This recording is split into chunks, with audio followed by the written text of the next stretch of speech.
শুভ বিজয়া। আজকে একটা চ্যাপ্টার আলোচনা করব, যে চ্যাপ্টার যে ভৌত বিজ্ঞানের। এই চ্যাপ্টারটা আগে ছিল, এখনকার সিলেবাসে এই চ্যাপ্টারটা সেভাবে দেয়া নেই। 2006-07 থেকে এই চ্যাপ্টারটা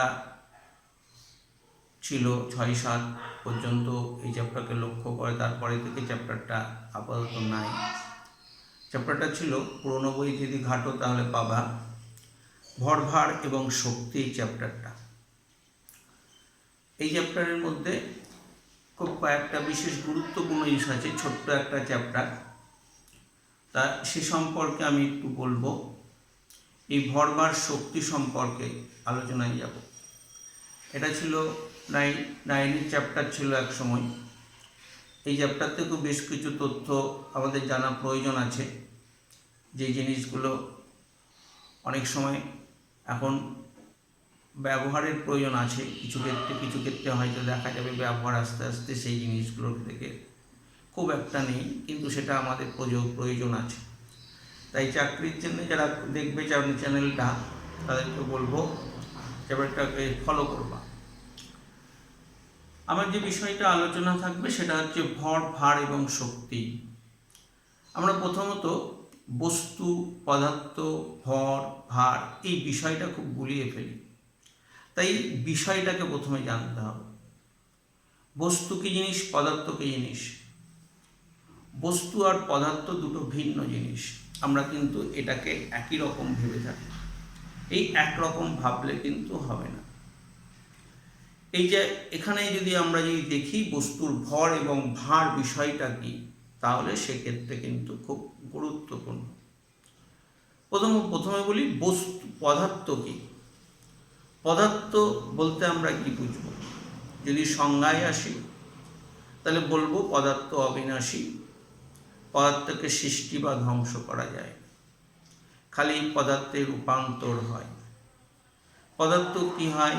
ইন্দ্রিয়গ্রাহ্য আছে, যা কিছুটা স্থান দখল করে নিয়ে থাকতে পারে, যার জাড্য ধর্ম আছে, সেটাই হচ্ছে পদার্থ। তাহলে পদার্থ বলতে ইন্দ্রিয়গ্রাহ্য থাকবে, পদার্থ বলতে ভর থাকবে, পদার্থ বলতে কি থাকবে? কিছুটা স্থান দখল করে থাকবে, যার জাড্য ধর্ম রয়েছে, এটাই হলো পদার্থ। আর বস্তু, বস্তু হচ্ছে কতগুলি পদার্থের সমষ্টি, সেটা হচ্ছে বস্তু। খুব সহজ একটা উদাহরণ, কাগজ। এটা একটা বস্তু নয়, এটা একটা পদার্থ। কারণ কাগজ হচ্ছে একটা পদার্থ। এই কাগজ নামক পদার্থ দিয়ে গঠিত হয়ে থাকে কি না, একটা বস্তু গঠিত হয়ে থাকে। তাহলে বই হচ্ছে একটা বস্তু, আর বইয়ের এক একটা পৃষ্ঠা হচ্ছে এক একটা পদার্থ। তাই পদার্থ কখনো কেউ কারোর স্থান দখল করে নিয়ে থাকতে পারে না। এরা বস্তু আর পদার্থর মধ্যে এই বিষয়টা মনে রাখতে হবে। তাহলে বস্তু কি জিনিস আর পদার্থ কি জিনিস সেটা। এরপরে আসবো বস্তুর ভর সম্পর্কে। ভর বিষয়টা কি? ভর বলতে আমরা কি বুঝব? ভর বলতে আমরা বুঝব যে বস্তুর ভর, অর্থাৎ বস্তুর মধ্যে কি পরিমাণ জড় পদার্থ রয়েছে, সেটা হচ্ছে বস্তুর ভর। এই বস্তুর মধ্যে কি পরিমাণ জড় পদার্থ, যেমন এখনই একটা কথা বললাম, সেটা বললাম বই। বই হচ্ছে একটা বস্তু, আর এই বস্তুর মধ্যে কি রয়েছে? কতগুলি জড় পদার্থ রয়েছে, কাগজ নামক। এটাই এই জড় পদার্থের সমষ্টি হলো বস্তুটির ভর। ভর হচ্ছে বস্তুর একটা মৌলিক ধর্ম, বা পদার্থের বলতে পারো মৌলিক ধর্ম। এটা হচ্ছে কি না, এই ভর কখনো পরিবর্তন হয় না। ভর সর্বত্রই সমান হয়। অনেককে প্রশ্ন করা হয় যে 1 কেজি তুলো আর কি করা হলো 1 কেজি লোহা, কোনটা বেশি ভারী হবে? আসলে তুলোর বস্তা দেখলে পরে সে বলবে, আরে বাবা, এটা বিশাল ভারী হবে। নয়, ভরের কোনো পরিবর্তন নেই। ভর হচ্ছে মৌলিক ধর্ম, একই, দুটোর ক্ষেত্রে আমার শক্তি একই খরচ হবে। তাই আমাকে বুঝতে হবে ভরের পরিমাণ বেশি। এখন যদি বলতাম 1 বস্তা লোহা আর 1 বস্তা তুলো, তাহলে কার ভর বেশি সেটা আলাদা, সেটা হবে। কিন্তু আমি যখন ভরের পরিমাণ বলে দিলাম, তখন কিন্তু উভয়ের ক্ষেত্রে একই বিষয় দাঁড়াচ্ছে। ভর কোনটা তুলতে কঠিন নয়, সেক্ষেত্রে করতে দুটোই একই রকম বল প্রয়োগ করতে হবে। কিন্তু 1 বস্তা লোহা তোলা সম্ভব নয়, 1 বস্তা তোলা সমান হবে। তাই এটাকে মাথায় রাখতে হবে। তাহলে ভর কি হলো? ভরের যদি সংজ্ঞা নিজেদের তৈরি করতে হয়, আমি বলেছি সংজ্ঞা কতগুলো বৈশিষ্ট্য দ্বারা গঠিত হচ্ছে সংজ্ঞা। তাহলে কি কি আছে বলেছি? ভর বস্তু, কীভাবে তাকে পদার্থ অবিনাশী বলেছি, পদার্থকে আমরা সৃষ্টি বা ধ্বংস করতে পারি না, তাহলে রূপান্তর হতে পারে। তাহলে ভর অবিনাশী, ভরকে সৃষ্টি বা ধ্বংস করা যায় না। ভর বলতে আমরা কি বুঝবো? কোনো বস্তুর মধ্যে কী পরিমাণ জড় পদার্থ রয়েছে, সেটাই হচ্ছে কি জড় পদার্থ রয়েছে, সেটাই হচ্ছে কি বস্তুর ভর। তাহলে ভর একটা কী রাশি? ভর একটা হচ্ছে স্কেলার রাশি। এর কি আছে? মান আছে, কোনো অভিমুখ হয় না। 5 কেজি ডাল, এর অভিমুখ কোনো কিছু হয় না, খালি কি রয়েছে? খালি আমরা এর কি মান পাবো, অভিমুখ নেই, ভার। তার আগে ভরের এককটা বলে দিই। ভরের একক হচ্ছে সিজিএস পদ্ধতিতে গ্রাম, এসআই পদ্ধতিতে কিলোগ্রাম, এফপিএস পদ্ধতিতে কি হবে? পাউন্ড। তাহলে এটা হচ্ছে ভরের একক। তাহলে ভর, এই ভরকে আমরা বিভিন্ন ক্ষুদ্র একক, বিভিন্ন রকম বৃহৎ এককে আমরা ব্যবহার করি। কুইন্টাল, টন, এরকম আছে। এগুলো দেখতে হবে একক পড়ানোর সময়, এগুলো বলেছিলাম এককের চ্যাপ্টারের ক্ষেত্রে হয়। আমরা পাবো ভার, ভার বা ওজন। এটা কিন্তু একই কথা, ভর বা ওজন এক কথা নয়, আমরা ভুল বলি। বাজারে গিয়ে বলি আমাকে ওজন করে দিন, আমরা ওজন করে নিই না।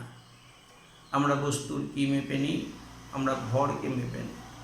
আমি যদি গিয়ে বলি আমাকে ওজন করে না দিয়ে ভর মেপে দাও, দোকানদার বুঝবে না এ কি বলছে, পাগল হয়ে গেছে। আসলে আমরা বিষয়টাকেই ভুল করে চলে এসেছি। তাই সেই ভুলটা সাধারণ মানুষের মধ্যে প্রভাব রয়েছে, কিন্তু খাতার মধ্যে এই ভুলটা রাখলে পরে হবে না। ওজন বা ভার এই বিষয়টা কি, তার আগে আমরা একটু জানবো অভিকর্ষ আর অভিকর্ষ ত্বরণ বিষয়টা। অভিকর্ষ কি জিনিস? অভিকর্ষ বলতে আমরা কি বুঝব? অভিকর্ষ হচ্ছে কোনো বস্তুকে অন্য একটা বস্তু যখন টানে, সেটা তার অভিকর্ষ। আমরা পৃথিবীতে আছি, পৃথিবীর তাই একটা অভিকর্ষ আছে। পৃথিবী প্রতিটি বস্তুকণাকে নিজ কেন্দ্রের দিকে একটা বল প্রয়োগ করে, আর সেই বল প্রয়োগেই আমরা পৃথিবীর মধ্যে অবস্থান করে আছি। এটা হচ্ছে অভিকর্ষ। আর এই অভিকর্ষর জন্যই কোনো একটা বস্তু ওপরে ছুড়ে দিলে সেটা নিচে নেমে আসে, তার কারণ পৃথিবীর টানের জন্যে। আর যখন কোনো বস্তু ওপর থেকে নিচের দিকে নেমে আসবে, ক্রমশ তার বেগ বাড়তে থাকবে। আর এই ক্রমশ তার এই বেগ বাড়ার ঘটনাটাকে আমরা কি বলবো? ত্বরণ বলবো। আর পৃথিবীর টানে এরকম যদি গতিবেগ বৃদ্ধি পায়, তখন তাকে আমরা বলবো অভিকর্ষীয় ত্বরণ। তাহলে অভিকর্ষীয় ত্বরণ কত? তাহলে কোনো বস্তুকে পৃথিবী যে বল দ্বারা নিজ কেন্দ্রের দিকে আকর্ষণ করবে, সেই আকর্ষণ বলকেই আমরা কি বলবো? অভিকর্ষীয় ত্বরণ বলবো। যখন সেই ক্রমশ বেগ বৃদ্ধি পাবে, আর টানকে বলবো অভিকর্ষের টান। তাহলে অভিকর্ষ আর অভিকর্ষ ত্বরণ, এই দুটো বিষয়কে মনে রাখতে হবে, কেন ভার করতে গেলে বা ওজন জানতে গেলে এটা প্রয়োজন। তাহলে ওজন কাকে বলে? ওজন বা ভার হচ্ছে কোনো বস্তুকে পৃথিবী তার নিজ কেন্দ্রের দিকে যে বল প্রয়োগে আকর্ষণ করে, সেটাই হচ্ছে আসলে ওজন বা ভার। আমরা এই ভারকে সব জায়গায় এক দেখব না, তাই ভারকে পদার্থের মৌলিক ধর্ম বলা হয় না। ভার বিভিন্ন সময় বিভিন্ন জায়গায় বিভিন্ন কিছু হতে পারে।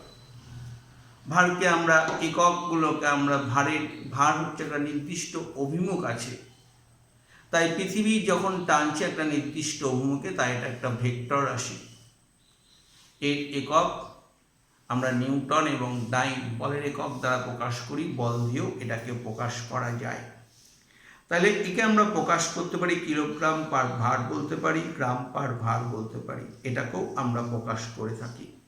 তাহলে কিলোগ্রাম ভার অথবা আমরা বলে থাকি গ্রাম ভার, অর্থাৎ নিউটন এবং ডাইন, সিজিএস এবং এসআই, এই পদ্ধতিটাকে আমরা কিন্তু লক্ষ্য করতে পারব।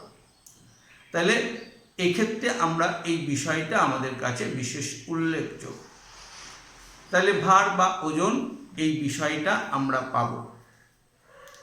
এখন আরেকটি গুরুত্বপূর্ণ বিষয় এখানে আমরা লক্ষ্য করব। সেই বিষয়টা কি না, ভার আর ভর দুটো এক জিনিস নয়, আমরা এটা খুব সহজেই বুঝলাম। ভরের কখনো পরিবর্তন হয় না, ভর সর্বত্রই একই থাকবে।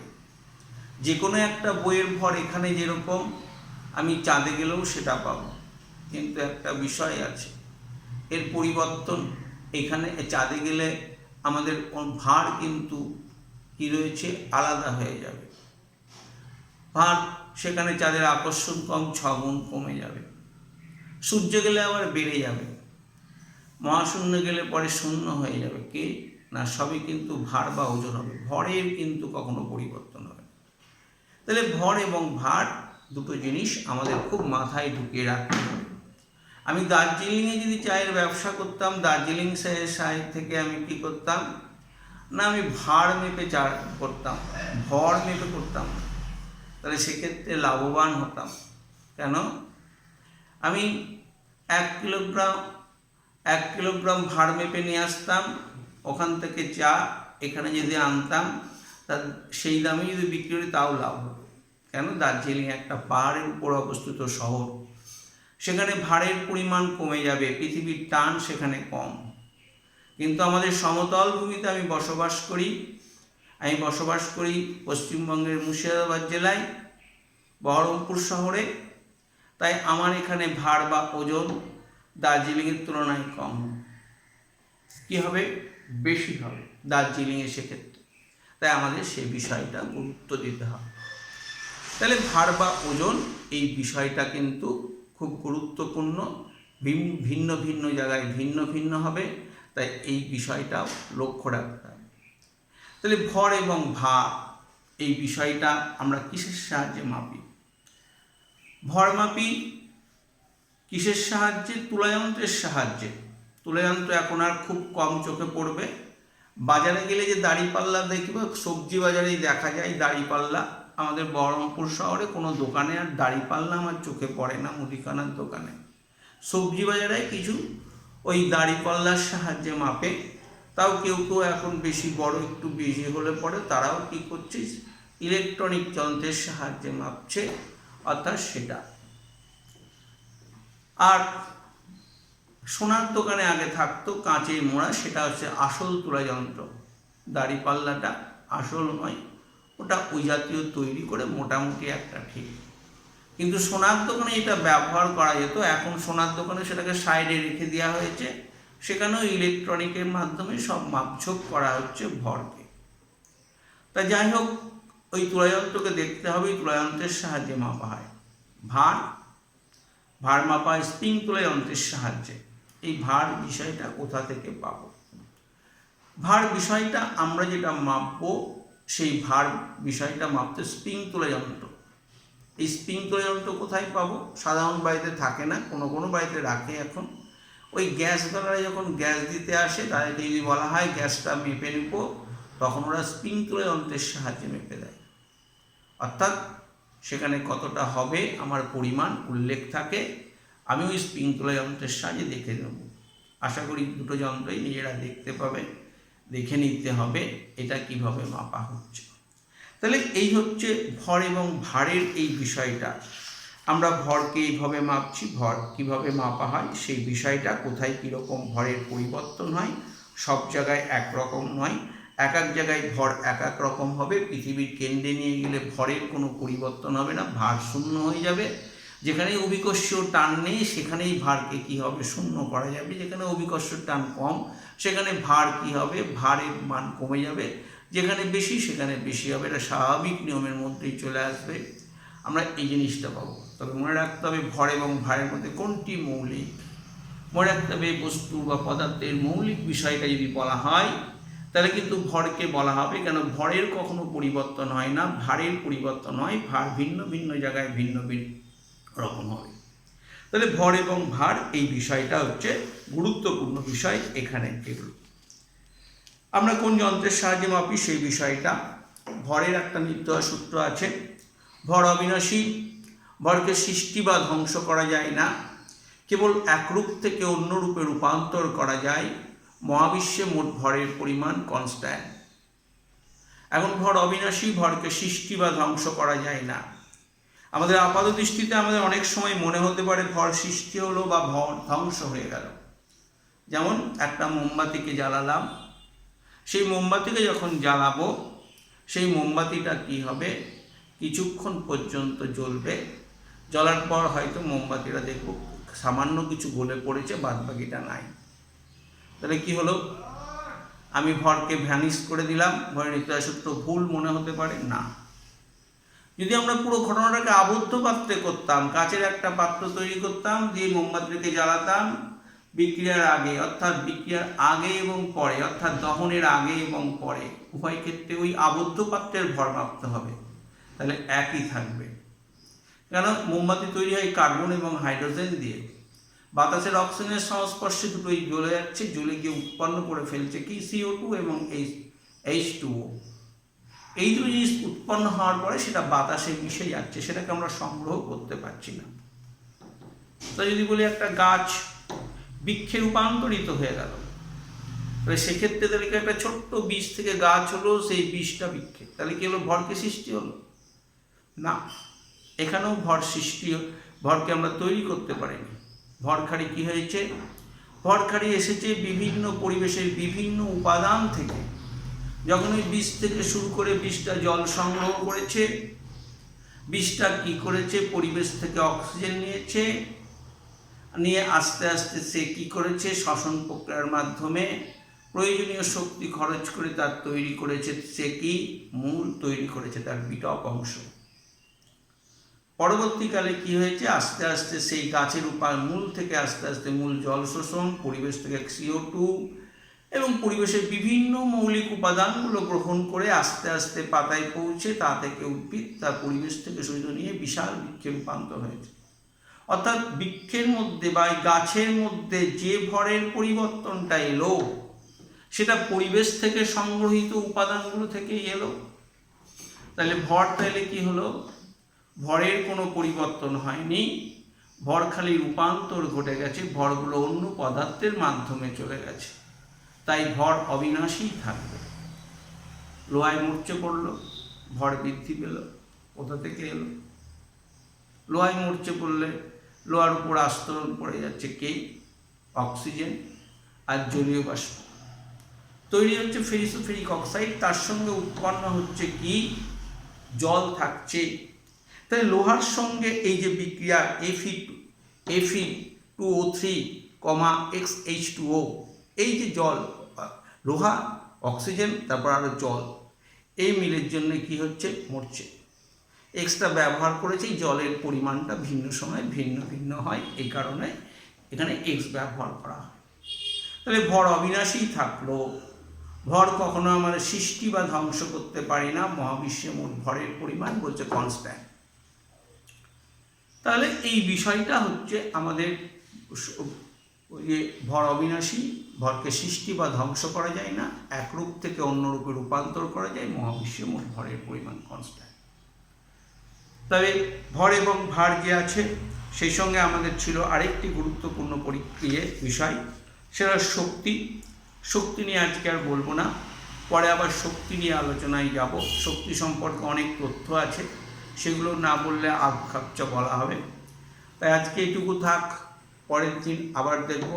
আমি বলেছি চ্যাপ্টারগুলোকে পড়তে হবে, বুঝতে হবে, না বুঝলে আমার কমেন্ট বক্সে লিখতে হবে।